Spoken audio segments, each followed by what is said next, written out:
Ulster Bank. Get the right people behind you.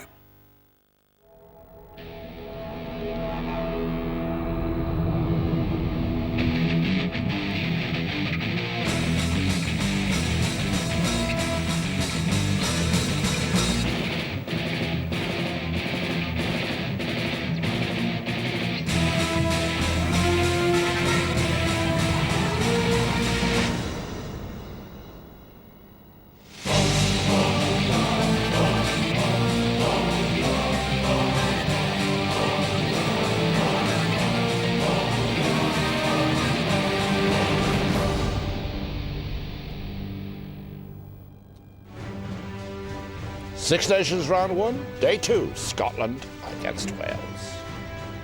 Good afternoon and welcome. You have our full permission to spend the afternoon in front of the television. Ireland woke up this morning to a snowy landscape and the prospect of the first Six Nations in a generation. Yesterday at Croke Park was a triumph for Declan Kidney in that he picked a team up in bits in the autumn and turned them into a showstoppers. On top of that, it was a welcome back to the O'Driscoll of old, the Darcy of old and the expectation of old. Today, we get to look at two of Ireland's away opponents this season, Scotland and Wales.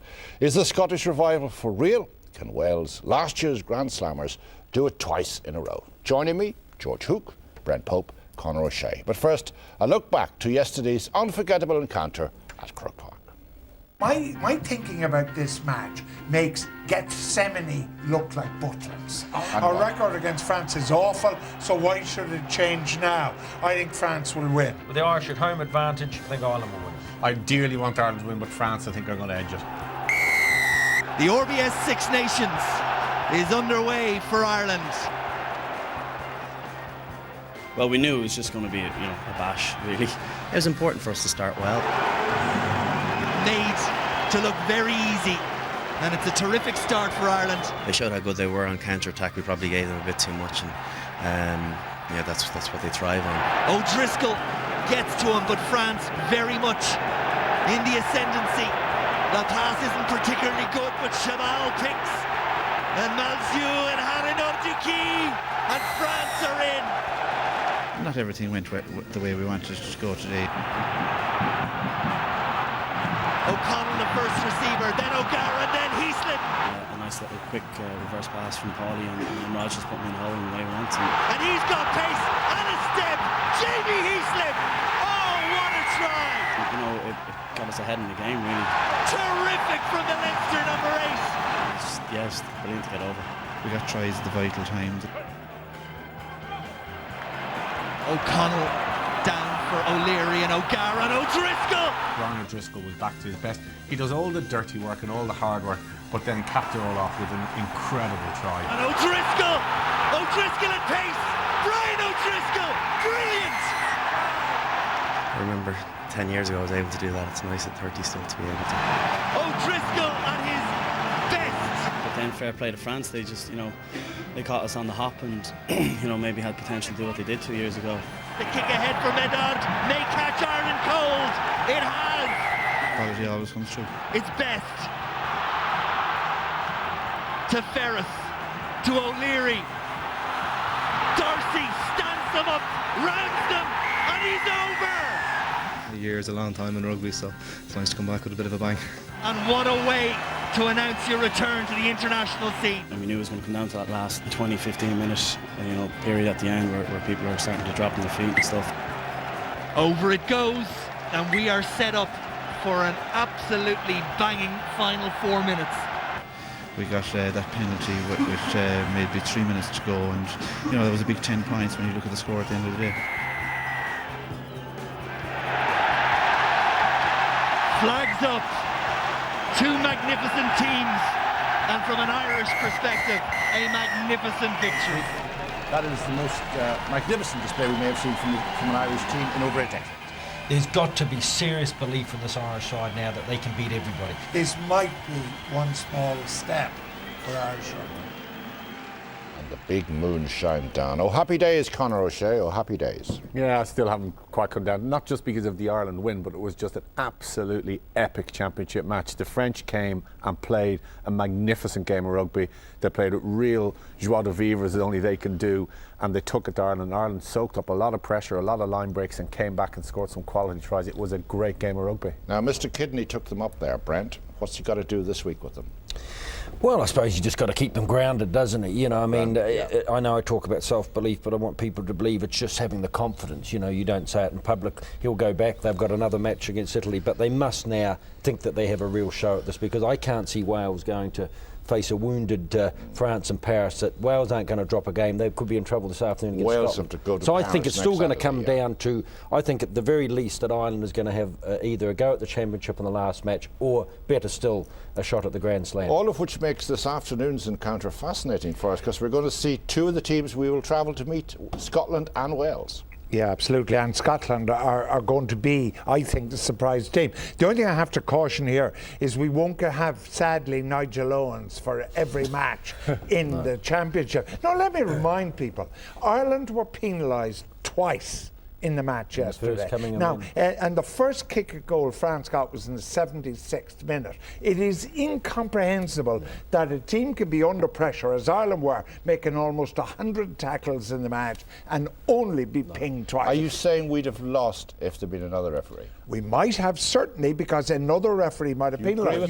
You also play a ref. If you understand a ref, and they will know that guy inside out, they'll know that maybe he focuses on a breakdown and doesn't scan as much. So you do play a referee. And it wouldn't have stopped the try-scoring situations. I mean, Ireland did that on their own. But what George is saying, it is remarkable stat that you only get a penalty after 73 minutes. When you're on the back foot. When you're on the back foot. You have the back row, Brant Pope. Will you take us through the Heaslip try, because it's a pretty impressive piece of a try? Well, it was a lead-up, and we just saw it today. We kind of missed it yesterday. It was Paul O'Connell's sleight of hand. Paul O'Connell starts it. I mean, you don't talk about him as man of the match, but he does everything well. But a great half break here by Rob Kahn. Another a magnificent game. Look at that. Steps to take. Tommy Bowe does well. Gets over the gain line. Straight hard running. And it's just the presence of mind. You see the French are stretched. The ball is quick. And that's the important thing. The ball is quick. A lovely flick there from O'Connell. That's what makes it. And a great line by Heaslip. In he comes. He could have run into the man there, Chabal. And He's he just so much to do, hasn't he? He's such an athletic player, though, Tom. You know, a lot of old-fashioned number 8s would have just run into the defender there and tried to set up. Stood him up, stepped him. He had Fantastic. 3 to play with to time himself. But it was around. the line of run when he first came in, Conor. You know, he saw where the hole was. I know he was very modest afterwards, saying Ronan or Paul put them into the hole, but he didn't. He still had to angle himself back that way. And the greatest debt that maybe Leinster will pay to Declan Kidney in a few months' time when they get back together is a lot of the Leinster players, like Jamie Heaslip, who's been quiet for a while, is coming back to form at the bank. And a game like yesterday, Popey said about confidence, he will be bubbling now. Leinster scored all the tries yesterday. Yeah.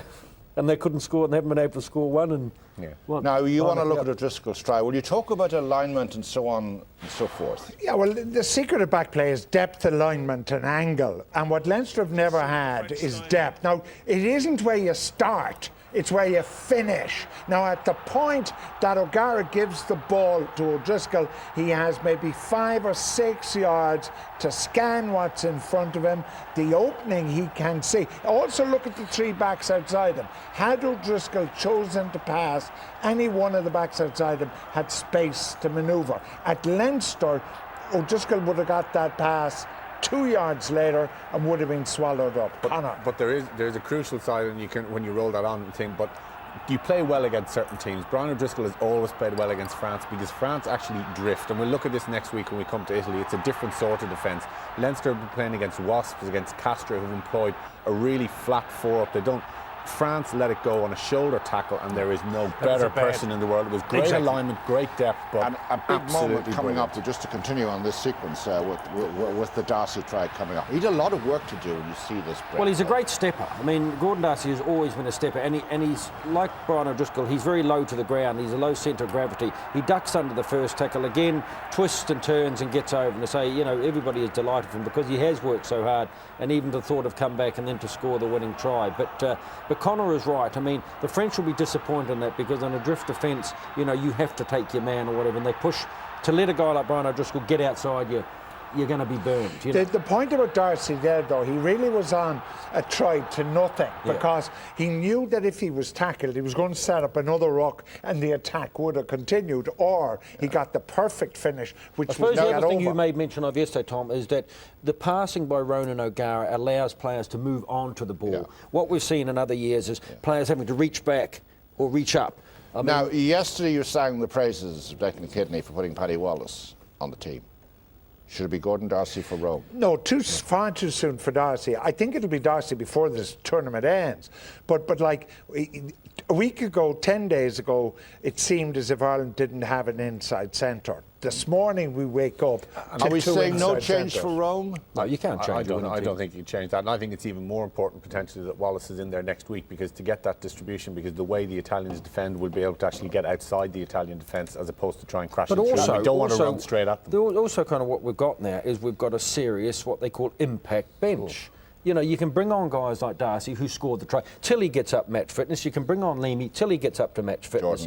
Jordan Murphy, Malcolm O'Kelly, Peter Stringer. You know, these guys you can bring on to make. We them did run leak 2 tries yesterday. Here's the French tries coming. Leaking 2 One of the tries best tries- is one of the. best tries ever scored. The French tries were absolutely magnificent, and they attacked the whole way through the game. They attacked, but this is just. They did attack a channel as you'd expect. What did we Fritz do going up the wrong middle. here? What you did wrong? Nothing. I mean, Somebody this was missed just a tackle. brilliant. You It's can't- not a little chip ahead. No, you That can't is play just against French that. flair. That is absolutely Offloading. brilliant offloading. They get the ball wide, and Shabal and Malzio do what they need to do out wide to put Harry Nordic in the corner.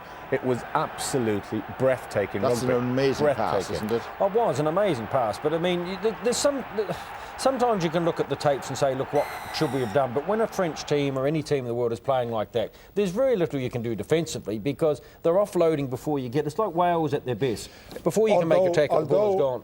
Like there At the start. at the beginning of that try, and in a number of other occasions during the day, exactly what happened was what we feared. Now, luckily, it was contained damage, but they went down the 10-12 channel. That is, anyone is going to attack down that channel with big men, Against and you're going Ireland. to against most. Name me a 10 that is able to withstand that sort of onslaught. You're going to miss Barry the odd McGann. one. Henry Honeyball. Let's talk Italy, and hopefully Julius Caesar won't be playing number 9, but he doesn't have many options, does he? And they were badly beaten yesterday. Well, I mean, to be fair to Mallet, like Mallet clearly had himself felt he had no option. I mean, this is a very experienced coach. I mean, we're not talking about a rookie here. We're talking about one of the great coaches of world rugby, and clearly he felt he had no option. Now, what he discovered at half-time yesterday was he might have no option, but it wasn't the option he picked. So he'd probably But go then for the guy that came on was no better. So, you know. That's right. The trouble is, with the 3 first-choice scrum halves gone, he had to go with something. But that was a gamble that backfired like no other. Would he look at? international Would there be rugby. the possibility of getting like Julian White of getting Troncon back for one match? Do you think? I mean, he's only a year out of it. Yeah. I mean, he wouldn't have played, but I mean, he's You gonna have no to, fears about going to Rome, gentlemen. I don't now. I have you, George? Oh, you have to. I mean, number one, like, there's going to be a real referee who's going to police the offside line and who's going to police the rock and evenly. That's the first thing. Second thing is, traditionally, and you can't rule tradition on this, and as the Italians showed yesterday, the Italian pack are going to be a handful for us. So we won't be running wild around Rome like in a freewheeling way. And then suddenly something goes I don't wrong. think anybody expects that. We're not Chris gonna, White of England is the referee. we're not going to. We're going to go and win. But people who think it's going to be a 50-60 point, and But- Ireland won't expect. They will have a nobody big pack. does They'll play- realistic kind of, but we start talking again. You know, Italy. You know, look, okay, based on tradition. Based on tradition, Ireland shouldn't have won yesterday because you hadn't beat them on 7. All right. Yes, we know the Italian pack is going to be tough. This is the Kiwi mantra. But you'll go there next week saying, "Oh no, Italy are going to do," and they'll do a number on Ireland like No, we France won't were going to do- do we won't do a yesterday. But number. France They were won't going to do a win number. yesterday. It is So going to what be went a wrong? tough- Hold on, look at France were going to Japan. win. So Look at you know, Japan. how did that work out then? How did Ireland guys. possibly win? We'll You said continue France this were gonna later win. on. I'm afraid we're going to have to take a break because coming up we have live from Murrayfield. We have Scotland against Wales.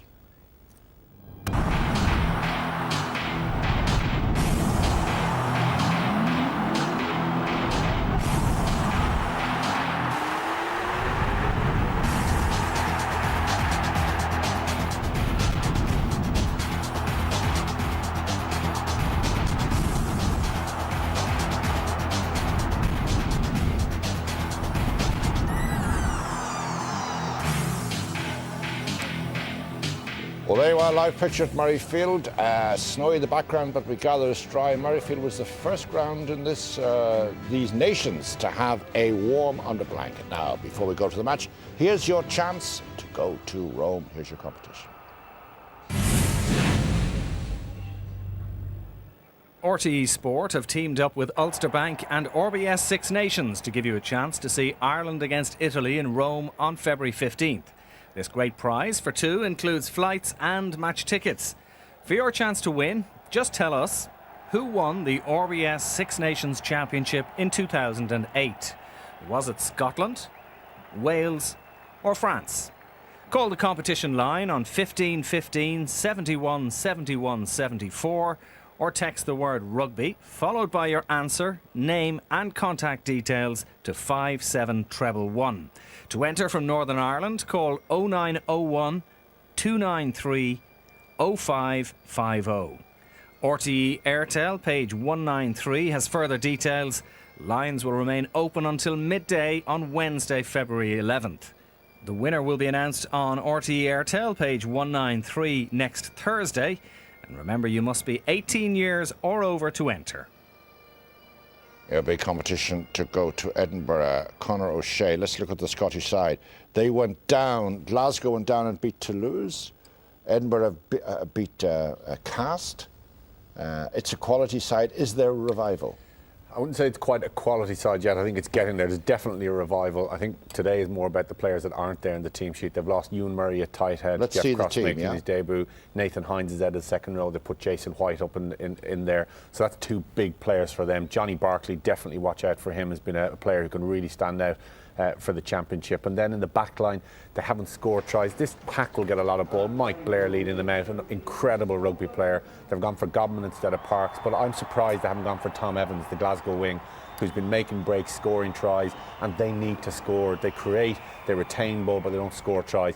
I think they're on the way back, guys. I don't know what you feel, but I don't think today's the day. Brent Pope, look at Wales. We've lost Ryan Jones. The captain is out with an injury. Daffy Jones has come in with Martin Williams captaining. Is that a big loss? Jones replaced by Jones. Yeah. Absolutely. I mean, Ryan Jones is a quality player as it is, and then he's their captain, so you're disrupting it at two levels. They won't lose a lot in the line-out stakes, but I mean, Martin Williams, an experienced campaigner. Andy Powell, a bit like Barclay, could be the star of the Six Nations, a late developer, late bloomer, big, powerful man. In the back line, and so you've got the usual suspects. Lee Byrne, who looked like he would be out injured, is back. Shane Williams is there. Halfpenny, a 20-year-old that Warren Gatlin thinks is great, and Jamie Robertson, a guy that's about 6'4" in the midfield. So it's pretty much the usual suspects for Wales. Obviously, Stephen Jones preferred to hook, and the talking point, I suppose, Phillips preferred to peel at scrum half. Quick prediction, George, before we hand over.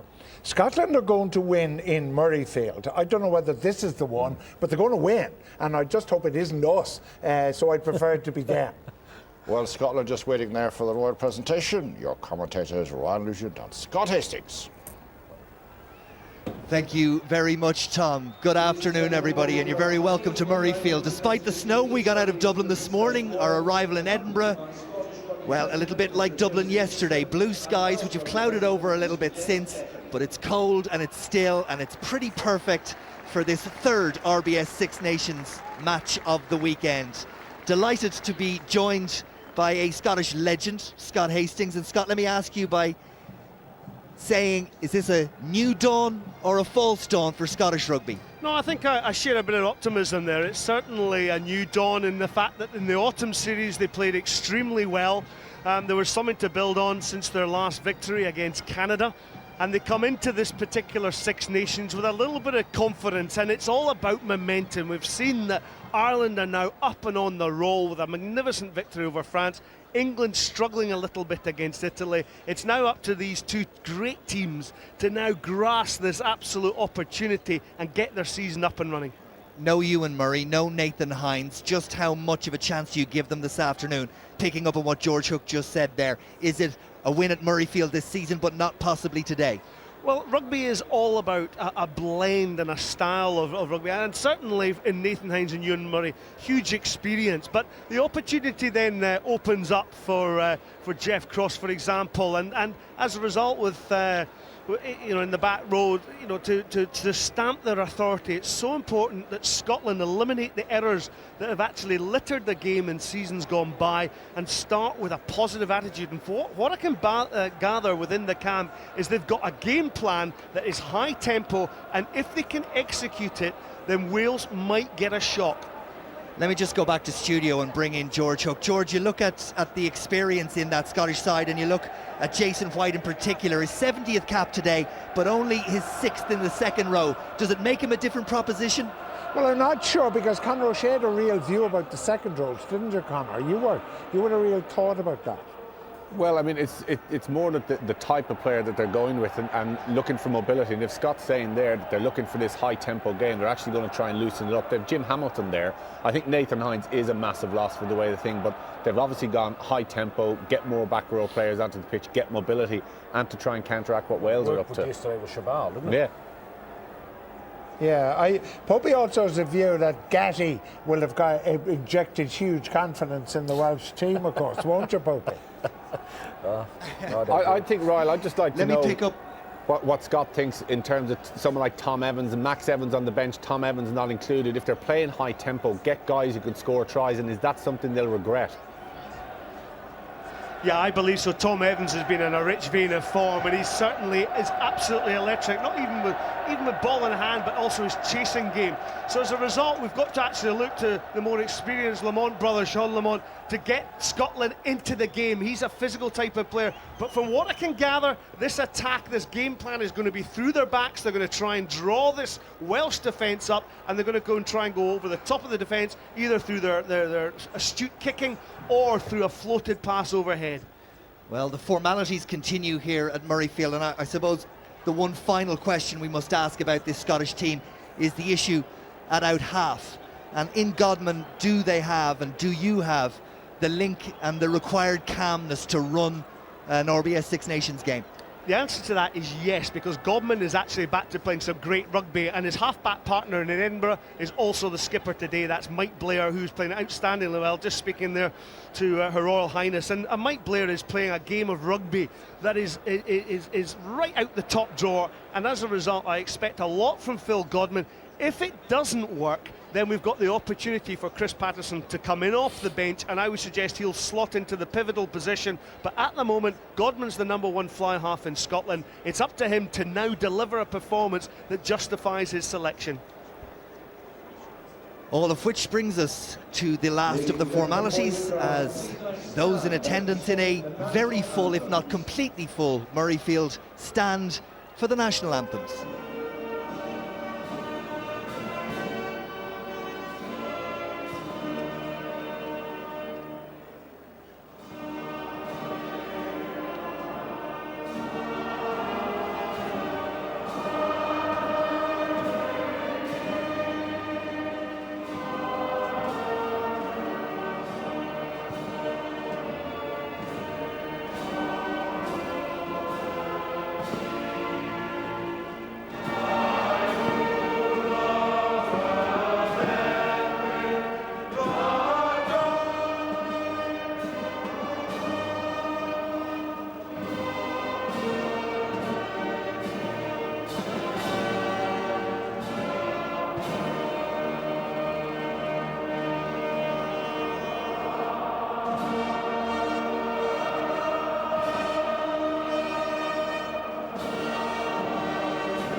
They've travelled in large numbers from the valleys to Edinburgh.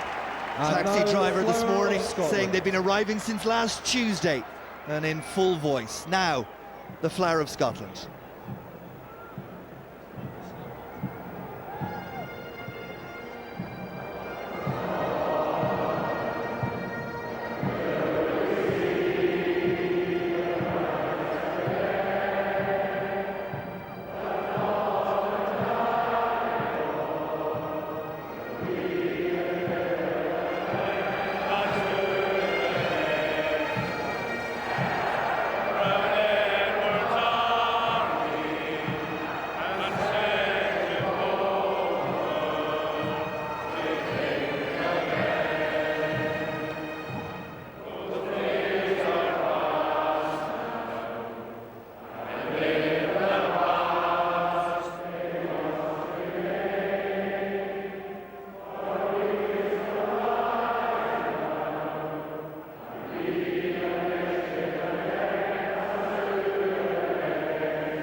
wonderful atmosphere, as so often in Edinburgh. Unfortunately for the home support, the performances haven't always lived up to the billing. We will see what Scotland have to offer against the defending Grand Slam champions, a side who in November did so well to beat Australia in the final game of their series. It was a terrific game, if you remember it, if you joined us on that November afternoon. And